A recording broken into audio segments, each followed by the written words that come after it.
ತರಗತಿಯವರಿಗೆ ಇರುವಂತಹ ಒಂದು ಪಾಠ ತ್ರಿವಿಧ ಜಿಗಿತ. ತ್ರಿವಿಧ ಜಿಗಿತ ಒಂದು ಮೇಲಾಟಗಳಲ್ಲಿ ಇರುವಂತಹ ಒಂದು ಕ್ರೀಡೆಯಾಗಿದೆ. ಈ ಅಥ್ಲೆಟಿಕ್ಸ್ನಲ್ಲಿ ಬೇರೆ ಬೇರೆ ಈವೆಂಟ್ಗಳಿದೆ. ಜಿಗಿತದ ವಿಭಾಗ ಇದೆ, ಎಸೆತದ ವಿಭಾಗ ಇದೆ, ಹಾಗೆ ಓಟದ ವಿಭಾಗಗಳು ಅಂತಿದೆ. ಆದರೆ ಟ್ರ್ಯಾಕ್ ಈವೆಂಟ್ಗಳಲ್ಲಿ ಯಾವುದೆಲ್ಲ ಇದೆ ಹೇಳಿ? ನೀವು ಹೋಬಳಿ ಮಟ್ಟ, ತಾಲೂಕು ಮಟ್ಟ ನೀವು ಭಾಗವಹಿಸಿದ್ದೀರಾ ಅಥವಾ ಸ್ಕೂಲಲ್ಲಿ ಭಾಗವಹಿಸಿದ್ದೀರಾ?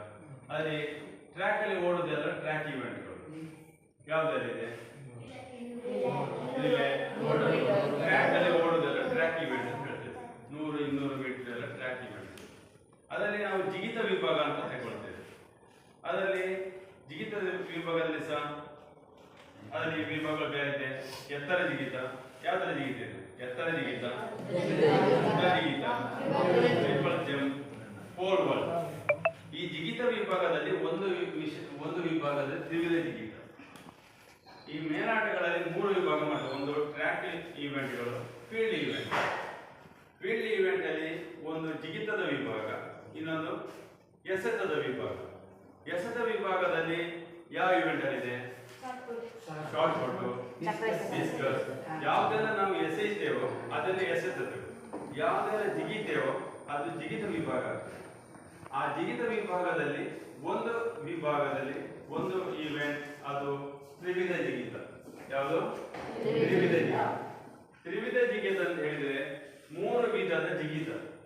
3 ವಿಧದ ಜಿಗಿತ, ಹಾಫ್, ಸ್ಟೆಪ್, ಜಂಪ್ ಅಂತ ಹೇಳ್ತೇವೆ. ಎಲ್ಲ ಜಿಗಿತಗಳು ಒಂದೇ ಜಿಗಿತ.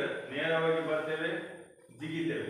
ವೇಗವಾಗಿ ಲಾಂಗ್ ಜಂಪ್ ಹೇಗೆ ವೇಗವಾಗಿ ಬರ್ತೇವೆ, ನಮ್ದ ಶಕ್ತಿಯುತವಾದ ಕಾಲಿನ ಟೇಕಪ್ ಜಿಗಿತೇವೆ, ಮುಂದೆ ಜಿಗಿತೇವೆ.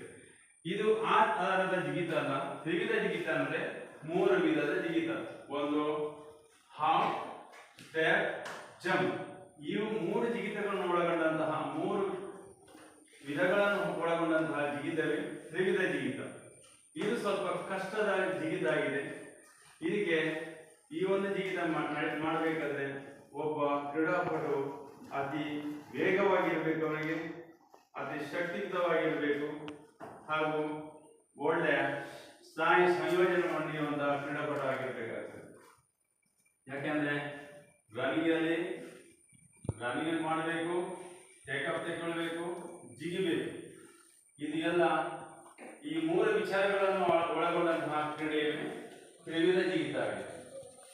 ತ್ರಿವಿಧ ಜಿಗಿತವು ನಮ್ಮ ರಾಷ್ಟ್ರೀಯ ಮಟ್ಟದಲ್ಲಿ ನಡೀತದೆ, ಅಂತಾರಾಷ್ಟ್ರೀಯ ಮಟ್ಟದಲ್ಲಿ ಸಹ ನಡೆಯುವಂತಹ ಕ್ರೀಡೆಯಾಗಿದೆ.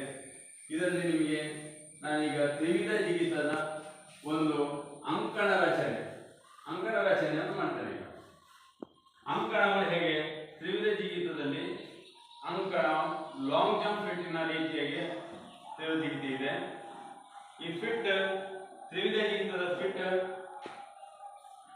ಇದು ಲಾಂಗ್ ಜಂಪ್ ಫಿಟ್, ಇದು ನಾವು ತಗೊಳ್ತೇವೆ. ಈ ಲಾಂಗ್ ಜಂಪ್ ಫಿಟ್ ಅಲ್ಲಿ ಇದ್ದಾಗೆ ಈ ಫಿಟ್ಟಿನ ಒಳಗಡೆ ಮೆದುವಾದಂತಹ ಮರಳುಗಳನ್ನು ಒಳಗೊಂಡಿರುತ್ತದೆ. ಸ್ಮೂತ್ ಆಗಿರಬೇಕು, ಸ್ವಲ್ಪ ಹಸಿ ತರಿತರಿಯಾಗಿರುವಂತಹ ಮಣ್ಣು ಇರ್ತದೆ, ಕಲ್ಲುಗಳು ಇರುವಂತಹ ಮಣ್ಣು ಇರ್ತದೆ, ಮರಳು. ಹೀಗೆ ಲಾಂಗ್ ಜಂಪ್ ಫಿಟ್ ಅಂತ ಹೇಳ್ತೇವೆ. ಇದರ ಈ ಫಿಟ್ಟಿನ ಅದರ ಉದ್ದ ಮತ್ತು ಅಗಲಗಳು ಬೇಕು. ಫಿಟ್ ಅದಕ್ಕೂ ಸಹ ಒಂದು ನಿರ್ದಿಷ್ಟವಾದಂತಹ ಒಂದು ಅಳತೆ ಇದೆ. ಈ ಫಿಟ್ ಅಲ್ಲಿ ಲಾಂಗ್ ಜಂಪ್ ಫಿಟ್ ಉದ್ದವನ್ನು ನಾವು ತಿಳ್ಕೊಳ್ತೇವೆ ಅಂತ ಹೇಳಿದ್ರೆ 9 ರಿಂದ 12 ಮೀಟರ್ ಒಂದು ಡಿಸ್ಟೆನ್ಸ್. ಇಲ್ಲಿಂದ ಇಲ್ಲಿಗೆ 9 ಮೀಟರ್ 12 ಮೀಟರ್ ಅಷ್ಟೇ ಇರಬೇಕು. ಅಗಲ 2.75 ಇದು ಫಿಟ್ಟಿನ ಅಗಲ. ಒಂದು ಸ್ಟ್ಯಾಂಡರ್ಡ್ ಲಾಂಗ್ ಜಂಪ್, ಟ್ರಿಪಲ್ ಜಂಪಿನ ಒಂದು ಫಿಟ್ಟಿನ ಉದ್ದ ಮತ್ತು ಅಗಲ. ಉದ್ದ 9 ರಿಂದ 12 ಮೀಟರ್ ಇರುತ್ತೆ. ಅಗಲ 2.75 2.75 ಮೀಟರ್ ಅಗಲಿದ್ರೆ ಒಂದು ಲಾಂಗ್ ಜಂಪ್ ಟ್ರಿಪಲ್ ಜಂಪಿನ ಒಂದು ಸ್ಟ್ಯಾಂಡರ್ಡ್ ಫಿಟ್ ಆಗಿರ್ತದೆ. ಹಾಗೆ ಇದಕ್ಕೆ ಓಡಿ ಬರುವಂತಹ ದಾರಿ, ಇದು ರನ್ವೇ ಅಂತ ಹೇಳ್ತೇವೆ. ಇದು ರನ್ವೇ, ಓಡಿ ಬರುವಂತ ದಾರಿ ರನ್ವೇ ಅಂತ ಹೇಳ್ತೇವೆ. ಈ ರನ್ವೇಯ ಅಗಲ, ಇದರ ಅಗಲ ರನ್ವೇ ಅಗಲ 1.22 ರಿಂದ 1.25 ವರೆಗೆ ಇರಬಹುದು. ಇದರ ಡಿಸ್ಟೆನ್ಸ್ ಈ ಫಿಟ್ ಇಂದ ಈಗ ನಾವು ಇಲ್ಲಿ ಲಾಂಗ್ ಜಂಪ್ ಓಡಿ ಬರಬೇಕಾದ್ರೆ ಫಿಟ್ ಅಂತ ತಗೊಳ್ಬೇಕು. ಲಾಂಗ್ ಜಂಪ್ ಫಿಟ್ ನಾವಿಲ್ಲಿ ಫಿಟ್ ಅನ್ನು ತಗೊಂಡಾಗ ಇಲ್ಲಿಂದ ಲಾಂಗ್ ಜಂಪ್ ಫಿಟ್ ಇಲ್ಲಿಂದ ನಾವು ಮೆಜರ್ಮೆಂಟ್ ತಗೊಳ್ತೇವೆ. 40 ಮೀಟರ್ ಗರಿಷ್ಠ 40 ಮೀಟರ್ ಅಂತರ ಇರಬೇಕು. ಅಂತಾರಾಷ್ಟ್ರೀಯ ಮಟ್ಟದಲ್ಲಿ 40-45 ಮೀಟರ್ ತಗೊಳ್ಬಹುದು. ಆದರೆ ಸ್ಟ್ಯಾಂಡರ್ಡ್ ಆಗಿರೋದು 40 ಮೀಟರ್ ವರೆಗೆ ಒಂದು ರನ್ವೇ ಅಂತ ತಗೊಳ್ತೇವೆ. 40 ಮೀಟರ್ ರನ್ವೇ ಅಗಲ 1.22 ಅಗಲ ಇರ್ತದೆ. ಈ ರನ್ವೇ ಮಧ್ಯದಲ್ಲಿ ಲಾಂಗ್ ಜಂಪ್ ಮತ್ತೆ ಇದರಲ್ಲಿ ನಾವು take off board, long jump ನಲ್ಲಿ ಇರುವಂತಹ ಹಾಗೆ ಟೇಕ್ ಆಫ್ ಬೋರ್ಡ್ ಅನ್ನು ನಾವು ಅಳವಡಿಸ್ತೇವೆ. ಇದಕ್ಕೆ ಟೇಕ್ ಆಫ್ ಬೋರ್ಡ್ ಅಂತ ತಗೊಳ್ಳೋದು ಹೇಗೆ ಅಂತ ಹೇಳಿದ್ರೆ, ನಾವು 3 ವಿಧ ಜಿಗಿತ ಮಾಡಬೇಕಾದ್ರೆ ಇಲ್ಲಿಂದ ನಾವು ಲಾಂಗ್ ಜಂಪ್ ಫಿಟ್ ಇಂದ ನಾವು ಟೇಕ್ ಆಫ್ ಬೋರ್ಡ್ ಅನ್ನು ಅಳವಡಿಸ್ತೇವೆ. ಇಲ್ಲಿಗೆ ಅಳವಡಿಸಬೇಕು. ಈ ಟೇಕ್ ಆಫ್ ಬೋರ್ಡ್ ಅನ್ನು ಅಳವಡಿಸುವಾಗ ಮಹಿಳಾ ಪುರುಷ ವಿಭಾಗಕ್ಕೆ ಈ ಫಿಟ್ ಇಂದ ಇಲ್ಲಿಗೆ 13 ಮೀಟರ್ ಅಷ್ಟು ಡಿಸ್ಟೆನ್ಸ್ ತಗೊಳ್ತೇವೆ. 13 ಮೀಟರ್ ನಿರ್ದಿಷ್ಟವಾಗಿ ಬೇಕಿಲ್ಲ, 10 ಮೀಟರ್ ಗರಿಷ್ಠ ಅಂದ್ರೆ 13 ಮೀಟರ್ ಅಷ್ಟು ಡಿಸ್ಟೆನ್ಸ್ ತಗೊಂಡು ಟೇಕ್ ಆಫ್ ಬೋರ್ಡ್ ಅನ್ನು ಅಳವಡಿಸ್ತೇವೆ. ಹಾಗೆ ಮಹಿಳಾ ವಿಭಾಗದವರಿಗೆ ನಾವು 11 ಮೀಟರ್ ಇಟ್ಕೊಳ್ತೇವೆ. 11 ಮೀಟರ್ ಅನ್ನು ಟೇಕ್ ಆಫ್ ಬೋರ್ಡ್ ಅನ್ನು ಅಳವಡಿಸ್ತೇವೆ. 11 ಮೀಟರ್ ಅಷ್ಟು ಅದರೊಳಗೆ ನಾವು ಟೇಕ್ ಆಫ್ ಬೋರ್ಡ್ ಅನ್ನು ಅಳವಡಿಸುವಂತ ಅವಶ್ಯಕತೆ ಇದೆ. ಮತ್ತು ಅವರ ಜಿಗಿತಕ್ಕೆ ಅನುಗುಣವಾಗಿ ಟೇಕ್ ಆಫ್ ಬೋರ್ಡ್ ಅನ್ನು ಅಳವಡಿಸಿಕೊಳ್ಳಬಹುದು. ಗರಿಷ್ಠ ಅಂದ್ರೆ 11 ಮೀಟರ್. ನಾವು ಈ ಟೇಕ್ ಆಫ್ ಬೋರ್ಡ್ ಇದೆ ನೋಡಿ, ಟೇಕ್ ಆಫ್ ಬೋರ್ಡ್ ಇದಕ್ಕೆ long jump fit and take off board ಇದೆ. ಇದು ಮರದ ಮೆಟೀರಿಯಲ್ಸ್ ಇಂದ ಮಾಡಿರ್ತದೆ. ಯಾವುದರಿಂದ? ಮರದ ಮೆಟೀರಿಯಲ್ಸ್ ಇಂದ ಮಾಡಿರ್ತೇವೆ. ಟೇಕ್ ಆಫ್ ಬೋರ್ಡ್ ನಾವು long jump take off board ಇದ್ದಾಗಿರ್ತದೆ, ಸೇಮ್ ಅದೇ ಇರ್ತದೆ. ಟೇಕ್ ಆಫ್ ಬೋರ್ಡ್ ಅಗಲ ಇಲ್ಲಿ 20 ಸೆಂಟಿಮೀಟರ್ ಅಗಲ ಇರ್ತದೆ. 20 ಸೆಂಟಿಮೀಟರ್ ಅಷ್ಟು ಟೇಕ್ ಆಫ್ ಬೋರ್ಡ್ ಅಗಲ ಇರ್ತದೆ. ಅದರ ದಪ್ಪ 10 ಸೆಂಟಿಮೀಟರ್ ಇರ್ತದೆ. ಯಾಕಂದ್ರೆ 10 ಸೆಂಟಿಮೀಟರ್ ದಪ್ಪ ಇರಬೇಕು. ಈ ಟೇಕ್ ಆಫ್ ಬೋರ್ಡ್ ಅನ್ನು ನಾವು ಈ ರನ್ವೇಯ ಒಂದು ಸಮ ಮಟ್ಟದಲ್ಲಿ ನಾವು ಅಳವಡಿಸಬೇಕು. ಈ ಲಾಂಗ್ ಜಂಪ್ ಫಿಟ್ಟಿನ ಮಟ್ಟದಲ್ಲಿ ಈ ರನ್ವೇಯನ್ನು ಅಳವಡಿಸಬೇಕಾಗ್ತದೆ. ಯಾಕೆಂದ್ರೆ ಹೇಳಿದ್ರೆ ಈ ಓಟಗಾರನಿಗೆ ಯಾವುದೇ ತೊಂದರೆ ಆಗಬಾರದು. ರನ್ವೇಲಿ ಇರಬೇಕು. ಟೇಕ್ ಆಫ್ ಬೋರ್ಡ್ ನೆಲ ಮಟ್ಟದಲ್ಲಿ ಇರ್ತದೆ. ಇದು 20 ಸೆಂಟಿಮೀಟರ್ ಟೇಕ್ ಆಫ್ ಬೋರ್ಡ್ ಇರ್ತದೆ. ಇದನ್ನು ನಾವು ಬಿಳಿ ಬಣ್ಣದಿಂದ ಪೇಂಟ್ ಅನ್ನು ಹಚ್ಚಿರ್ತೇವೆ. ಬಿಳಿ ಬಣ್ಣವನ್ನು ಹಚ್ಚಿರ್ತೇವೆ. ಟೇಕ್ ಆಫ್ ಬೋರ್ಡ್ ಬಿಳಿ ಬಣ್ಣ, ಇಲ್ಲಿ ಟೇಕ್ ಆಫ್ ಬೋರ್ಡ್ ಅನ್ನು ಬಿಳಿ ಬಣ್ಣ ಹಚ್ಚಿರ್ತೇವೆ. ಇದು ಟೇಕ್ ಆಫ್ ಬೋರ್ಡ್ ಅಳತೆ ಆಯಿತು. ಹಾಗೆ ರನ್ವೇಯ ಡಿಸ್ಟೆನ್ಸ್ ಆಯಿತು. ರನ್ವೇಯ ಅಗಲ ಗೊತ್ತಾಯಿತು. ಇಲ್ಲಿ ಲಾಂಗ್ ಜಂಪ್ ಫಿಟ್ಟಿನ ಅಳತೆ ನಿಮ್ಗೆ ಗೊತ್ತಾಯಿತು. ಎಷ್ಟು ಉದ್ದ ಲಾಂಗ್ ಜಂಪ್ ಫಿಟ್ ಉದ್ದ ಎಷ್ಟು ಹೇಳಿ? 9ರಿಂದ 12 ಇರ್ತದೆ. ಅಗಲ 2.75 ಅಗಲ ಇರ್ತದೆ.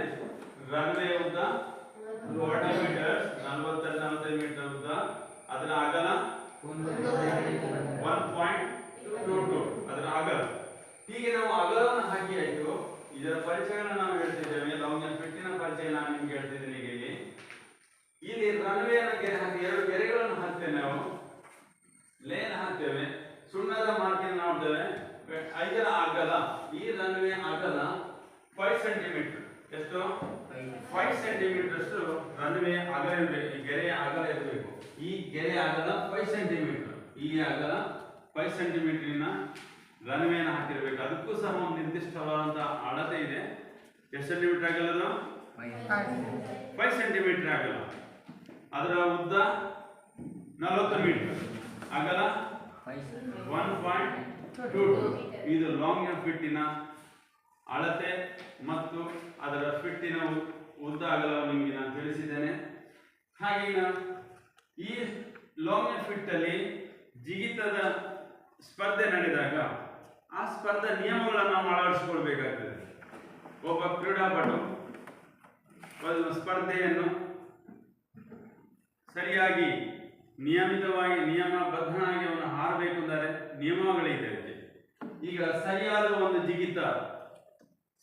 ಜಿಗಿತ ಉತ್ತಮವಾದ ಜಿಗಿತವನ್ನು ಮಾಡಬೇಕಂದ್ರೆ ಒಬ್ಬ ಕ್ರೀಡಾಪಟು ಕೆಲವು ನಿಯಮನ ಅಳವಡಿಸಬೇಕು.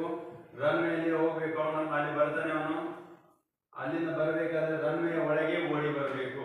ಎಲ್ಲಿ ಓಡಿ ಬರಬೇಕು? ಈ ರನ್ವೇಲಿ ಅವನು ಓಡಿ ಬರಬೇಕು.